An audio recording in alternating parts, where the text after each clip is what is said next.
अस्सलाम वालेकुम। प्रोग्राम दो राय के साथ मैं हूं असद रहीम खान और मेरा साथ देंगे बाकिर सज्जाद। हुकूमत संभालते हुए नए वज़ीर आज़म इमरान खान साहब ने कहा था कि मुश्किल सूरत हाल में मुश्किल फ़ैसले करने पड़ते हैं और एक बहुत ही सख्त किस्म के बजट का ऐलान किया और ऑस्टेरिटी मेजर्स का ऐलान किया। अब इस हुकूमत के एक साल बाद कुछ रिलीफ के कतरे अवाम को देखने को मिले। पेट्रोल की कीमत के हवाले से इस हुकूमत ने ये ऐलान किया है कि इन सब के सब को स्लैश किया जाएगा 1 सितंबर के बाद से। डीजल के मुतालिक, पेट्रोल के मुतालिक, हाई स्पीड, वो तमाम कमोडिटीज़ के बारे में उन्होंने स्लैशिंग का प्लान तो अनाउंस कर दिया। लेकिन अभी बात करेंगे इसी सेगमेंट में कि मईशत के हवाले से और पाकिस्तान के बिगड़ते हुए सूरत हाल के हवाले से, माशी सूरत हाल के हवाले से क्या रोड मैप फ़िलहाल तय किया गया है।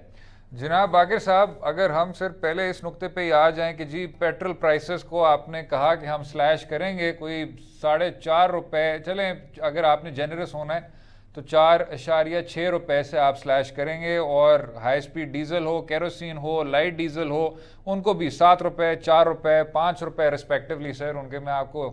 डेसिमल नुकात नहीं बता रहा, कुछ बारीकियों में नहीं जाते, उन सब को भी स्लैश करेंगे। तो अब सिर्फ इस प्रिज्म में देखते हुए ये तो ठीक है, रिलीफ है अवाम के लिए, लेकिन अभी भी आपको थोड़ा बहुत इकोनॉमिक, थोड़ा बहुत क्या बहुत ज़्यादा इकोनॉमिक ड्रिफ्ट नज़र आ रहा है। अभी बात करेंगे, बाकी डेफिसिट्स की भी बात करेंगे, रैकेट्स की भी बात करेंगे। क्या कहते हैं आप? ये जो हमें जो पेट्रोल प्राइसेस हैं, इनकी ये जो हर माहाना जो एक, मैं तो कहूँगा कि सर्कस होती है कि कभी ऊपर चले जाते हैं, कभी नीचे चले जाते हैं, आवाम शोर मचाते हैं, लेकिन आवाम की कभी भी सुनवाई नहीं हुई। इसमें कुछ जो एलिमेंट्स हैं जो शायद इस हुकूमत के जिसे कहते हैं दस्तरस से बाहर है, जिसकी वजह से भी पेट्रोल की प्राइसेस ऊपर नीचे जाती रहती हैं, जिनमें बैनुल-अक़वामी मंडी में ख़ाम जो तेल है उसकी कीमत है, जो फ़ॉरेन एक्सचेंज का आपका रेट है, और जो एक जियोपॉलिटिकल एक एनवायरनमेंट है दुनिया में, उसका भी काफ़ी असर पड़ता है तेल की कीमतों के ऊपर। ये वो चीज़ें हैं जो हमारी हुकूमत के उससे बाहर हैं और इनका तेल की कीमत पे फ़र्क डलता रहता है। लेकिन यहाँ पर जो असल पॉलिटिक्स हो रही है उसकी तरफ कोई भी इशारा नहीं करता। उसमें यह है कि हमारी हुकूमत ने इसको, जो आपकी जो तेल की सेल है, इसको अपनी आमदन का सबसे बड़ा जरिया बना रखा है। इसमें वो 17% GST लेते हैं और आपके ऊपर बड़ी हैवी किस्म की पेट्रोलियम लेवी लगाई जाती है। उसके बाद एक और टैक्स है जिसको शायद कोई जिक्र भी नहीं करता कि इनलैंड इक्वलाइजेशन का एक फ्रेट लगाते हैं, वो भी तकरीबन 1 रुपए के। ये आपने बहुत काबिल तवज्जो नुक्ता उठाया है। इससे पहले कि आप आगे बढ़े, जो खसूसी मुआवने इतलात की बात थी फिरदौस आशिक अवान साहिबा की, कि हम असल में एक अवाम पसंद हुकूमत हैं, पीपल फ्रेंडली हुकूमत हैं, और हमने इस जो आपको आलमी सतह पे नज़र आ रहा है, दुनिया भर नज़र आ रहा है कि तेल की कीमतें कम हो रही हैं, ये जो बेनिफिट है ये हुकूमत हजम कर सकती थी, अपने पास रख सकती थी, लेकिन हमने उस फ़ायदे को पास ऑन किया कंज्यूमर तक, आपको पास किया, सिटीजन को पास किया। आपको याद होगा कि पिछली हुकूमत पाकिस्तान मुस्लिम लीग नवाज की, उनके बारे में भी यही कहा जाता था कि जो ग्लोबल तेल की कीमतें थीं उनके कम होने से उनको बेतहाशा फ़ायदा पहुंचा, क्योंकि वो वही चलें उसको आर्टिफिशियल कहें या अननेचुरल कहें, उस बेनिफिट को कंज्यूमर तक पास कर सके थे। तो ये कितना बैठता है आपकी बात के साथ कि बात कर दिया, मुझसे चुप नहीं रहा जा रहा। नहीं तो मैं इसलिए आपको बता रहा हूं कि इतने हमदर्द हैं आवाम के। जस्ट 1 सेकंड बाकिर साहब, कि जो पिछले 2 हुकूमतों का ये बयानिया रहा है कि हम बहुत अवाम पसंद हुकूमत हैं और हम इस बेनिफिट को कंज्यूमर तक पास करते हैं, उस पर भी जरा बात उस पर भी मैं बात करता हूं। पहले अब की अवाम पसंद और अवाम दोस्त हुकूमत पे बात कर लेते हैं कि पिछले माह जो माह चल रहा है, रवां माह, जिसे रवां माह कहेंगे, जो अभी ख़त्म होने को आज जा रहा है, इसमें इससे जब इसकी कीमतें एडजस्ट हुई थी 1 अगस्त को, तो जुलाई के महीने में आलमी मंडी में तेल की कीमतें कम जा रही थी। उसके बावजूद इन्होंने 4.5 से 10% के तेल की कीमतों को बढ़ाया, क्योंकि इन्होंने पेट्रोलियम लेवी बढ़ाई, इन्होंने GST बढ़ाया। अब अगर अवाम दोस्त थे तो उस वक्त भी बेनिफिट पास कर देते। चले वो हो गया, क्योंकि आपने ताज़ा अपनी वहाँ पे अपना जो प्लान अपना है उसके साथ IMF के साथ आपने इम्प्लीमेंट करना शुरू किया, आपके रेवेन्यू में शॉर्टफॉल आया था, आपने ये किया कि चले जी लोगों की जेब में से तेल के नाम पे पैसा निकालते हैं, लोगों का तेल निकालते हैं। अब की दफ़ा फिर से आपने देखा होगा कि जनाब तेल की जो आलमी मंडी में कीमत है वो कम हो गई है, और इस वक्त जो आलमी मंडी में जो अरेबियन क्रूड की जो प्राइस है वो तकरीबन 12% कम हुई है, और आपको जितना उन्होंने बेनिफिट पास किया है वो ऑन एवरेज 4% है। आपको डीजल में 4 रुपए उन्होंने किए हैं, 4% किया है, और पेट्रोल में 3.8% किया है। फिर भी आपको पार्शियल बेनिफिट पास कर रहे हैं, उसके बावजूद जो है आप पे जो है टैक्सेस का बोझ है, ये आप पे लाद के आप में से पैसे निकाले जा रहे हैं। ये वो चीज़ है मेरे ख्याल में जो अपोजिशन पार्टीज को एजिटेट करनी चाहिए। PTI बड़े अच्छे तरीके से ये काम जब अपोजिशन के दिनों में किया करते थे, और मुझे याद है पेट्रोल टेररिज्म और पेट्रोल बम्स के जो इन्होंने इस्तारे निकाले हुए थे वो अब उनको भूल चुके हैं, और वो बिल्कुल अब एक नई सोच रखते हैं, और उनका है मकसद कि किसी तरह से जो सरकारी खजाने को भी चलाने का निज़ाम है वो भी चलता रहे। अब जहाँ तक आपने PMLN की बात की, तो PMLN का भी यही हुआ था कि जब ये 2014 की बात है, जब प्राइसेस नीचे जाना शुरू हुई, तो उन्होंने जब देखा कि जनाब ये तो प्राइसेस नीचे जाने से जो टैक्सेस के जरिए हमारी आमदनी है, क्योंकि टैक्स लगता है उसकी एक परसेंटेज होती है कि जो आपकी अमाउंट है, जो आपकी प्राइस एक तय हुई है इंटरनेशनल मार्केट में, उसके ऊपर एक परसेंटेज लगा के उनका टैक्सेस की वैल्यू निकलती है। तो उन्होंने कहा ये तो हमारे आमदन कम हो गई है, तो उन्होंने ये पेट्रोलियम लेवी लगा दी, GST को बढ़ाना शुरू कर दिया। लेकिन उनके दिनों में फिर भी ये निस्बतन कम थी, पेट्रोल लेवी जो थी वो 3 से 10% के करीब थी, और GST 8% था। आज GST 17% तक पहुंच चुका है। तो ये हो गया। दूसरी तरफ आपके एफिशिएंसी के इश्यूज भी काफ़ी ज़्यादा हैं कि जो आपकी 3/4 आपकी प्राइस बनती है वो PSO की सप्लाई की कॉस्ट है जो हम उसको अदा कर रहे हैं। और ये जो इक्वलाइजेशन का जो मैंने आपको फ्रेट इक्वलाइजेशन का बताया कि ताकि पूरे मुल्क में कीमतें बराबर रहें, उसमें भी तकरीबन 1 रुपये ये पॉकेट कर लेते हैं। अच्छा जनाब, लेकिन अब पेट्रोल से हट के बाकी भी हम कुछ इकोनॉमिक एस्पेक्ट्स पे आ जाएं। जो माली खसारा है, अब कुछ लोग अब उसमें चाहे वो डेटा सामने रखते हैं चाहे डेटा नहीं सामने रखते, बहुत देर से कह रहे हैं कि आप एक तारीखी खसारा की तरफ बढ़ते जा रहे हैं। और जो ये फिस्कल डेफिसिट रिकॉर्ड हुआ है, आपके कुछ जो इकोनॉमिक तज्जियाकार हैं, एनालिस्ट हैं, इकोनॉमिस्ट हैं और इस चीज़ में महारत भी रखते हैं, उन्होंने 80 की दहाई में, लेट 80s में रिकॉर्ड किया था कि इस फिस्कल डेफिसिट का शायद वहाँ प्रेसिडेंट मिले। लेकिन कुछ आपके इकोनॉमिस्ट हैं जो कहते हैं कि इसका कोई प्रेसिडेंट नहीं है, ये एक तारीखी खसारा है। जनाब, हमें बताया गया था कि ये तमाम जो इकोनॉमिक रोड मैप रखा गया है, इसमें कोई शक नहीं कि आपको मुश्किल फैसले लेने होंगे, लेकिन आपको बेहतरी की तरफ इक़दामात देखने को मिलेंगे। जब इस तरह के डेफिसिट्स रिकॉर्ड करते हैं तो आप कितना ज़्यादा स्ट्रक्चरल कंस्ट्रेंट्स पे डाल सकते हैं कि जी ये तो कुछ उस तरह की पाबंदियां थीं जिनको हमने इनहेरिट किया था, हमें विरासत में ये मिले थे, और हम उस महदूद दौर में इनको दुरुस्त नहीं कर सके थे। अच्छा, यहाँ पर बिलाशुबा काफ़ी ज़्यादा कॉम्प्लिकेशंस थी। जब PTI गवर्नमेंट ने इक़्तिदार संभाला तो उस वक्त एक जो अदायगियों का एक तवाज़ुन होता है उसमें एक शदीद बहरानी कैफियत की तरफ बढ़ रहा था। तकरीबन आपका जो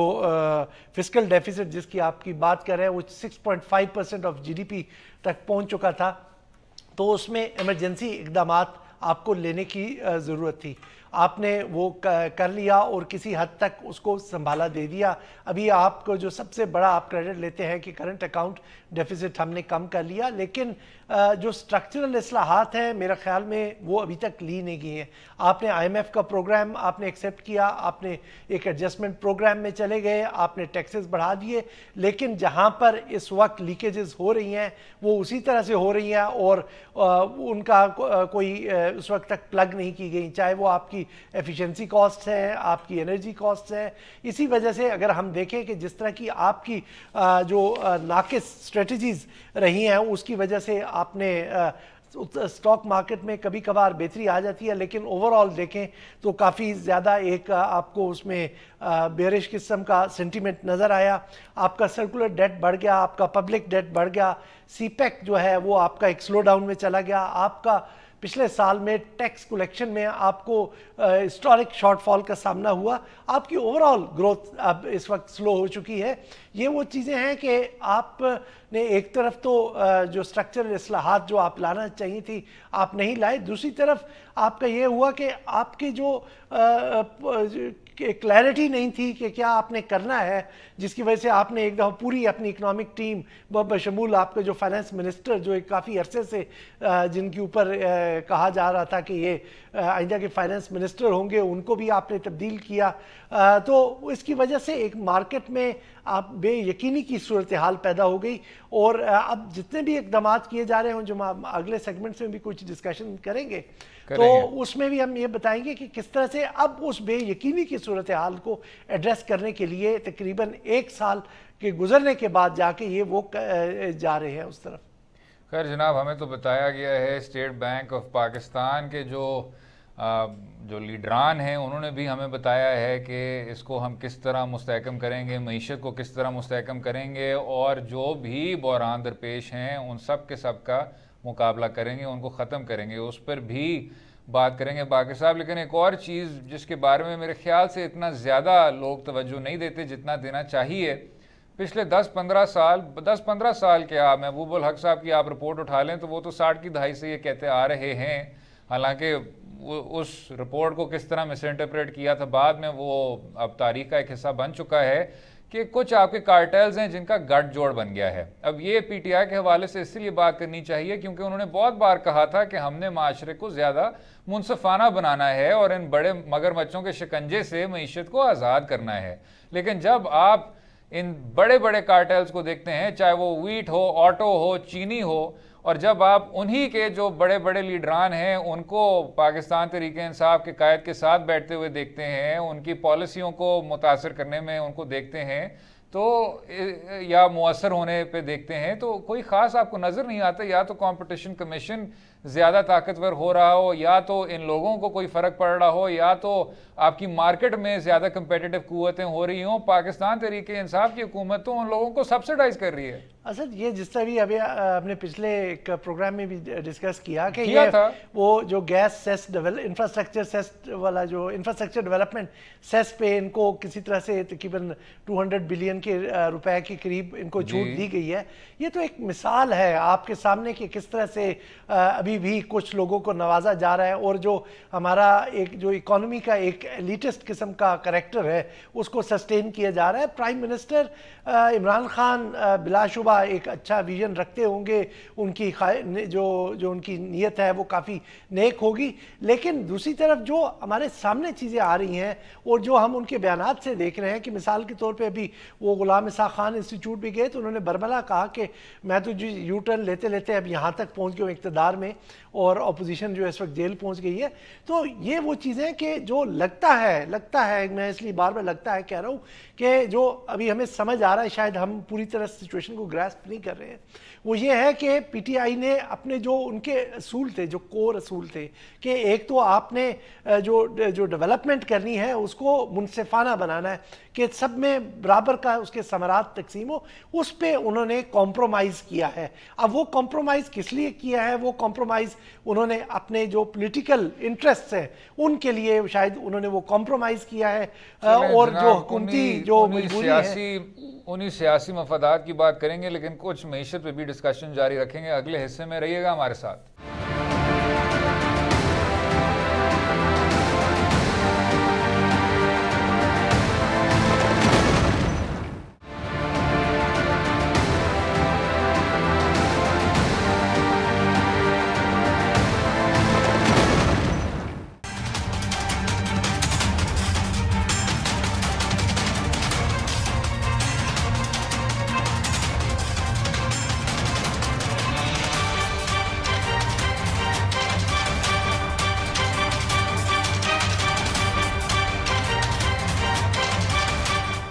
वेलकम बैक टू दो राय। गवर्नर स्टेट बैंक ने ये फरमाया है कि IMF ने पाकिस्तान के ग्रोथ टारगेट को 2.4% पे सेट किया है, लेकिन उनका अपना कहना है कि ग्रोथ शायद 3.5% तक भी पहुंच सके 2019 से 2020 के माली साल में। जनाब बाकर साहब, ये तजाद क्यों?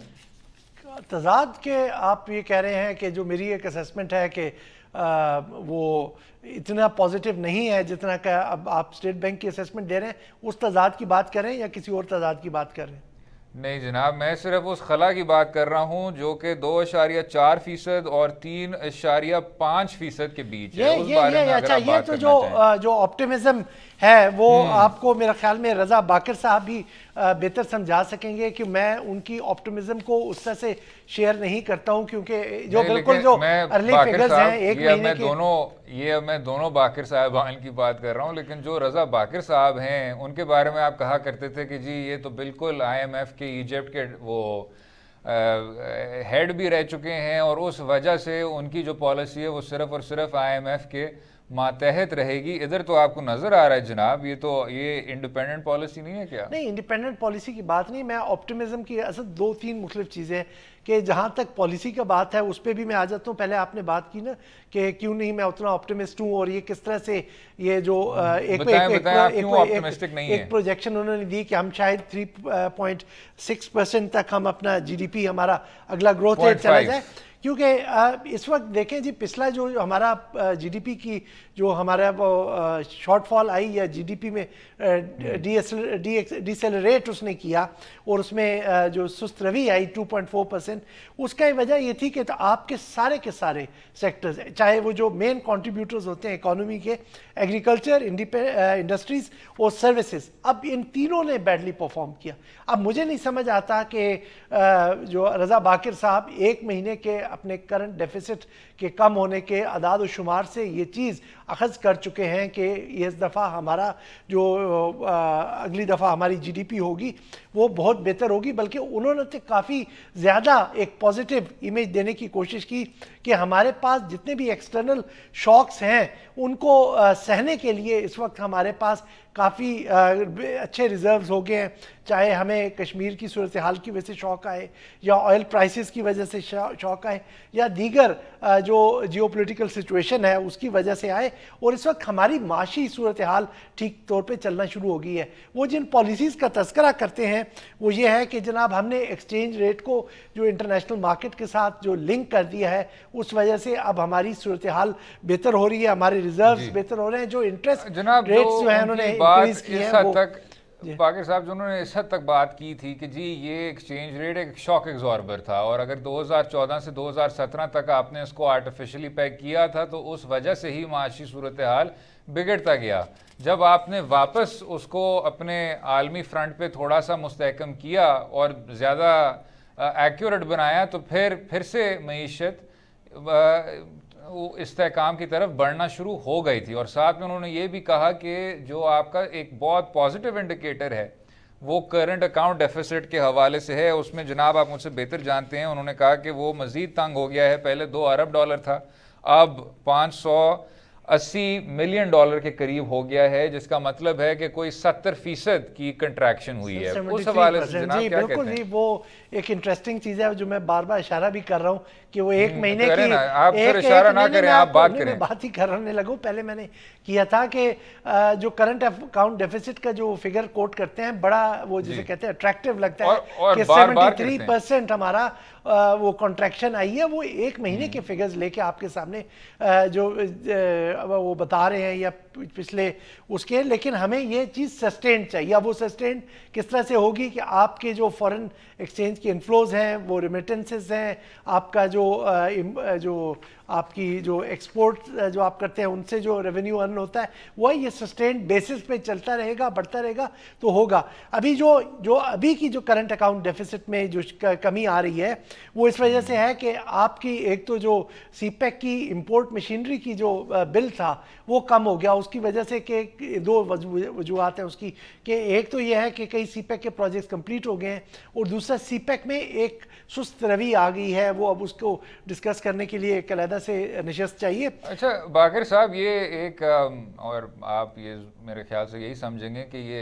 एक काफ़ी बेसिक सवाल है, आपकी जो महारत है माशी अमूर पर वो मुझसे कहीं ज़्यादा है, इसलिए मैं इतना ज़्यादा प्रिमिटिव सवाल पूछ रहा हूँ। जो बार बार हम कह रहे हैं कि एक्सपोर्ट्स नहीं बढ़ रहे, डिवैल्यूएशन के बावजूद नहीं बढ़ रहे, पॉलिसियों के बावजूद नहीं बढ़ रहे, जनाब क्या वो इस वजह से नहीं है कि आपका जो एक्सपोर्ट बेस है वो इतना ज़्यादा तंग है? आप अगर बढ़ा भी दें तो एक्सपोर्ट आप करेंगे क्या? This is a serious question.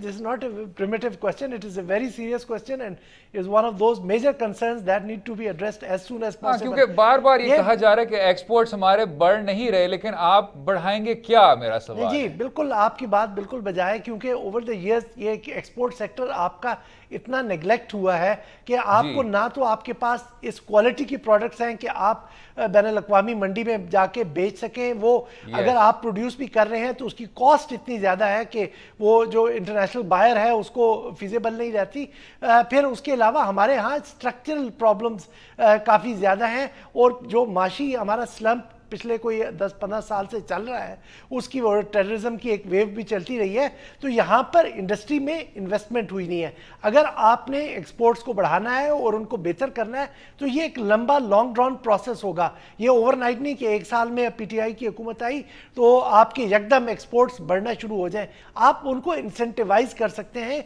कि कुछ अगर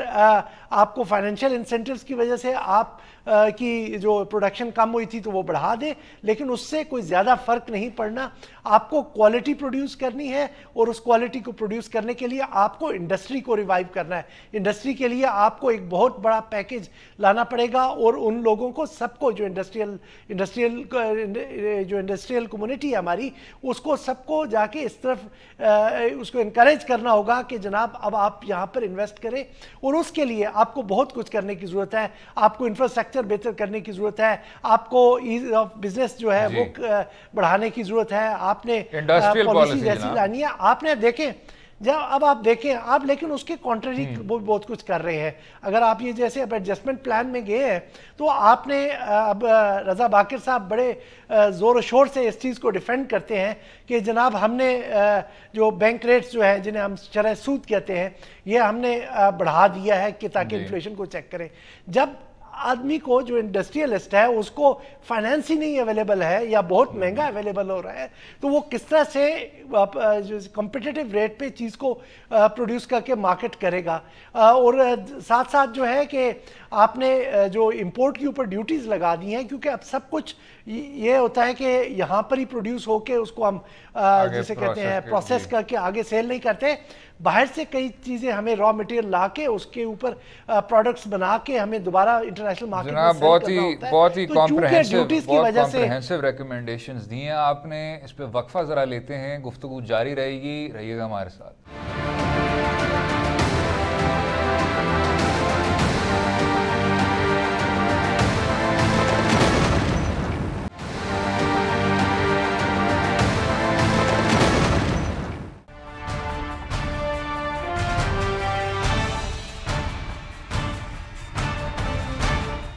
वक्त साबित करेगा कि ये कश्मीर के लोगों के लिए एक तारीखी मौका मिल गया है आजाद होने का।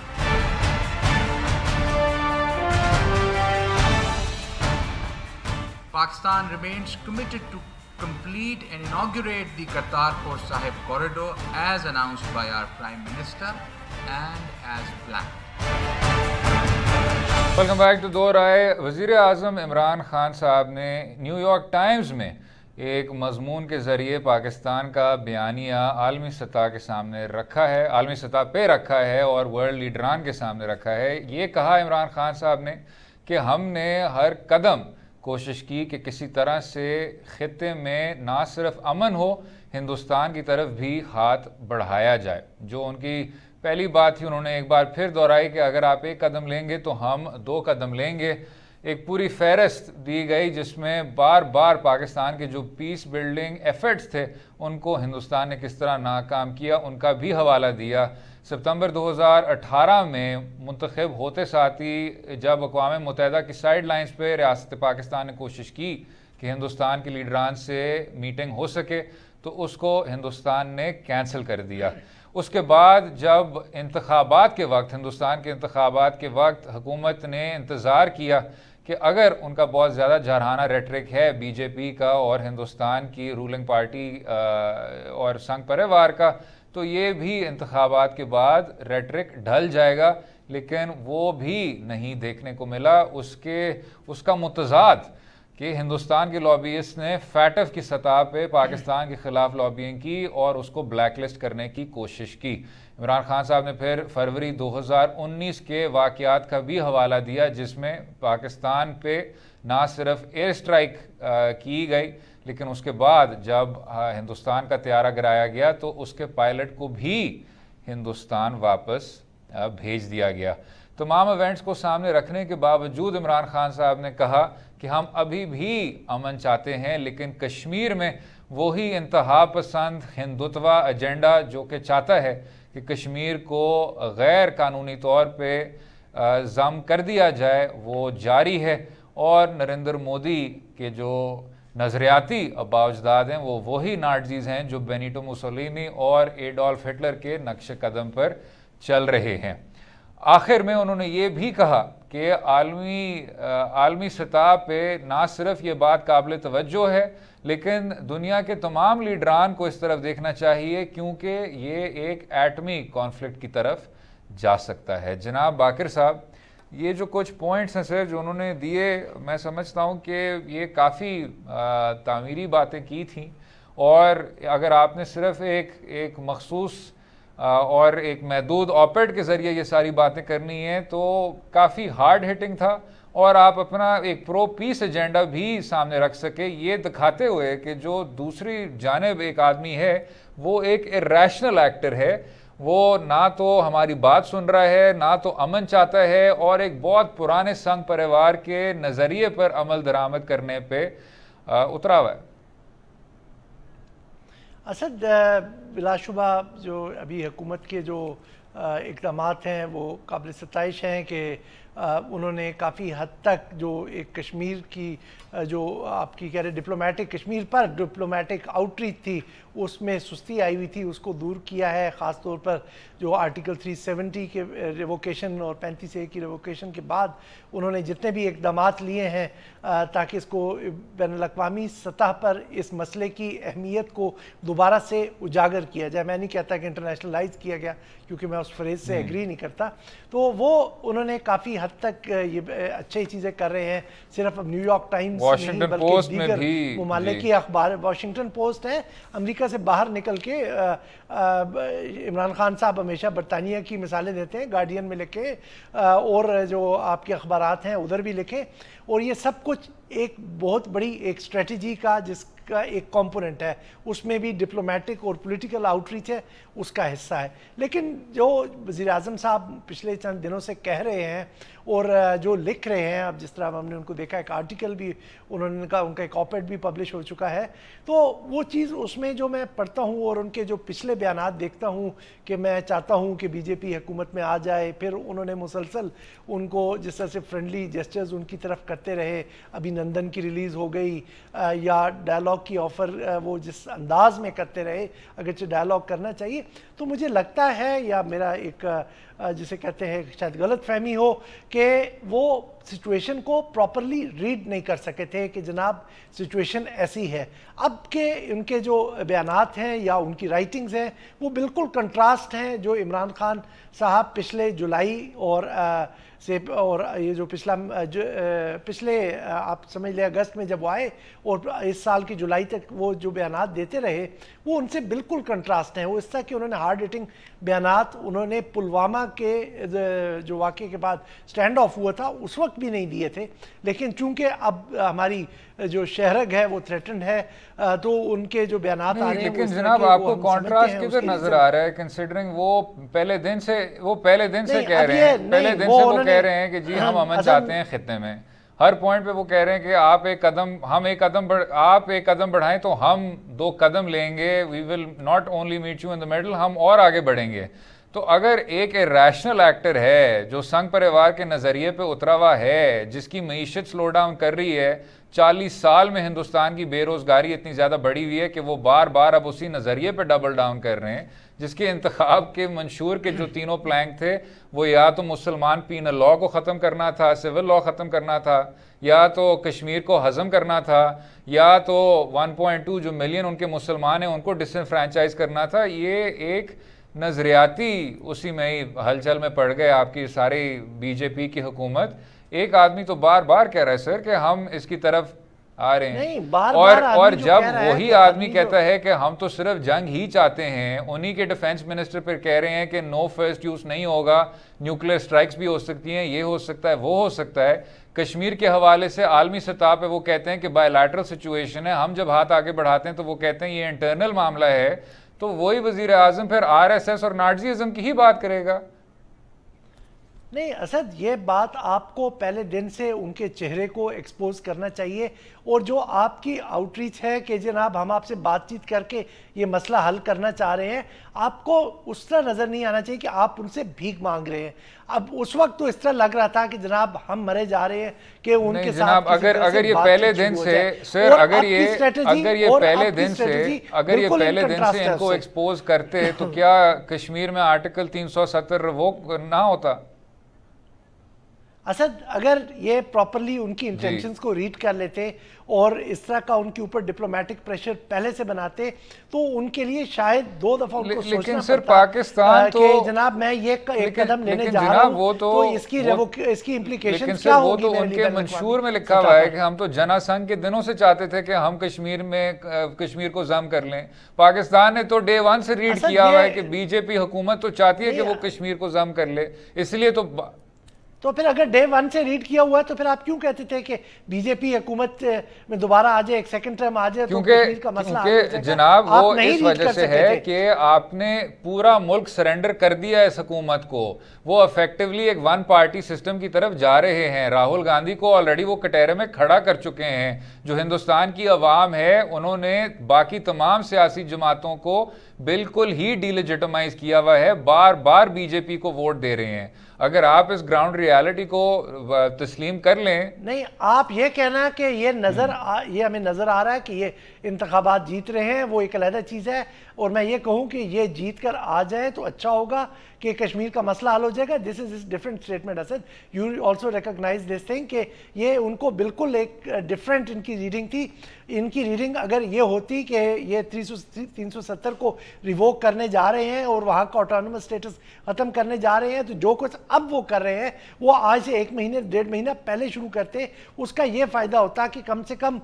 जैसे मिसाल के तौर पे सिक्योरिटी काउंसिल का इजलास हो गया और वहाँ पर जो आपकी इंटरनल कंसल्टेशंस हुई तो उनमें तब तक जब तक हो गई, आपका फ्रांस से रब्ता नहीं हुआ, फ्रांस से आपका रब्ता 1 हफ्ते बाद जाके हुआ, तो ये चीज़ें कम से कम इसी पे वक्फा होता। 15 अरकान सिक्योरिटी काउंसिल के कई लोगों को एजुकेट करने की सिक्योरिटी काउंसिल के हवाले से करते रहेंगे। अगले हिस्से में रहिएगा हमारे साथ, वक्फा लेंगे।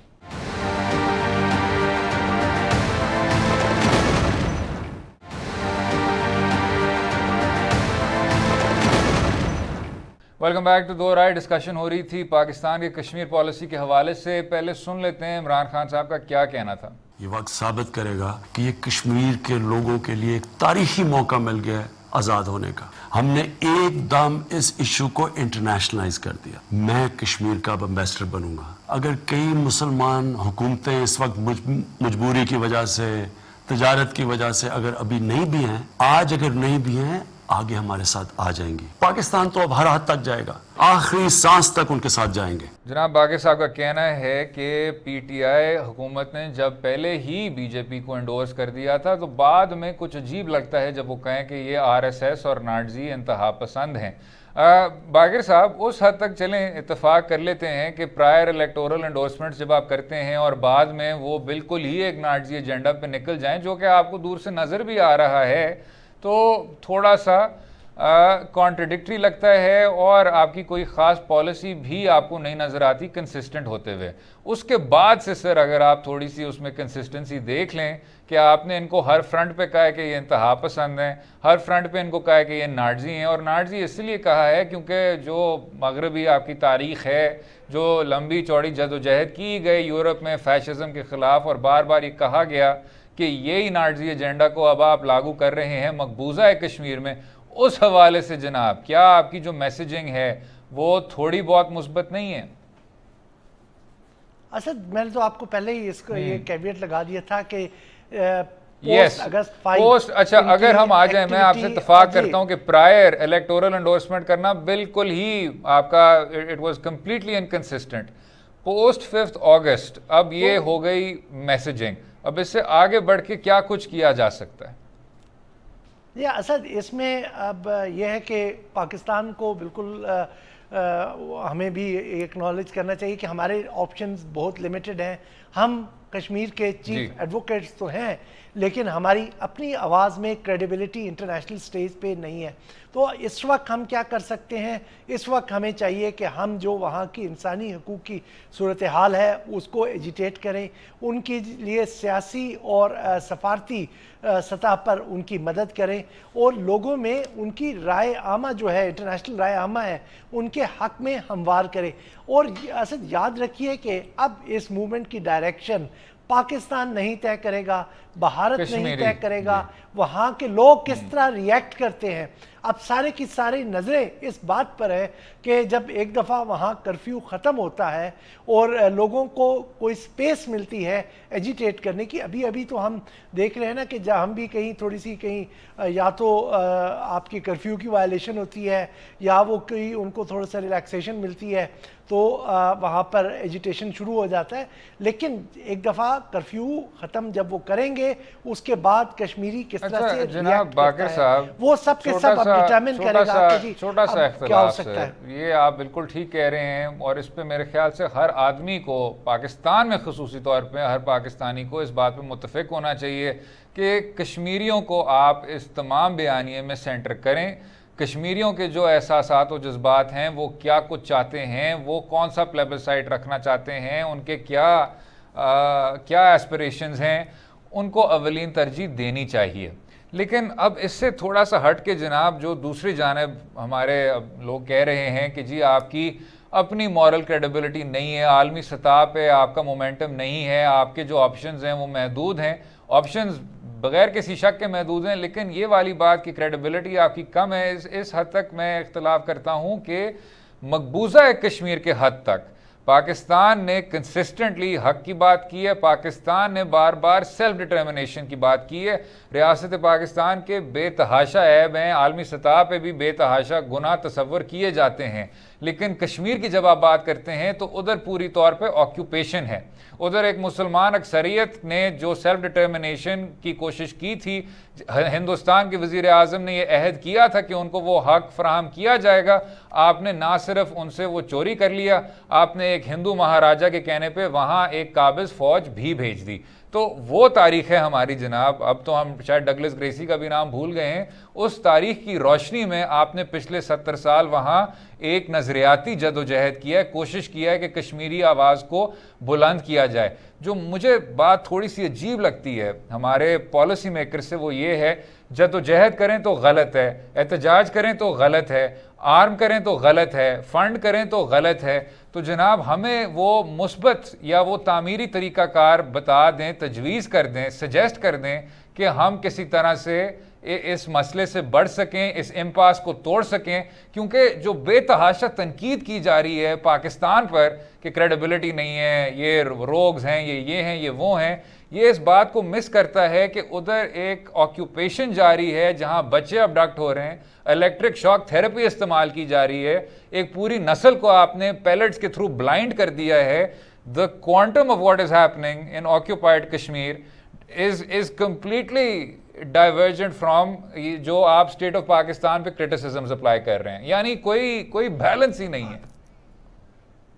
असद, पहले तो मैं उसका आपको कर दूं, उसमें आपको जो आपने कहा उससे थोड़ा सा इजाफी कुछ कह दूं कि जहाँ पे आप कहते हैं कि कश्मीरियों को आपने सेंटर करना है, उनके ऊपर सारी जिसे कहते हैं अपनी जदोजहद को बेस करना है क्योंकि उन्होंने जदोजहद करनी है। तो एक चीज़ पाकिस्तान को ख्याल रखना चाहिए, मैं नॉन स्टेट एक्टर्स की बात नहीं करता, मैं इस चीज़ में बिलीव नहीं करता कि पाकिस्तान उधर जाके कोई नॉन स्टेट एक्टर्स को भेजता है या वहाँ पर उधर ऑक्यूपेशन की बात हो रही अभी हम फिर कंट्रीब्यूट से करता है, नॉन लेकिन स्टेट की बात कर रहे हैं बाकर साहब। नहीं, मैं उस चीज में नहीं एग्री करता, मैं उस चीज को बिल्कुल रिजेक्ट कर रहा हूँ। लेकिन एक चीज कह रहा हूँ कि जनाब वहाँ पर हमें चाहिए कि लोकल लीडरशिप को उभरने दें, बजाय कि लीडरशिप आज़ाद कश्मीर में बेस्ड हो, वहाँ की लोकल लीडरशिप डेवलप हो, जिनके लोकल कैडर्स के साथ तल्लुकात हो, जो उनके साथ राब्ते में हो, वो ड्राइव करें, बजाय कि आज़ाद कश्मीर से लीडरशिप वहाँ पर उसको जदोजहद को वो चलाए।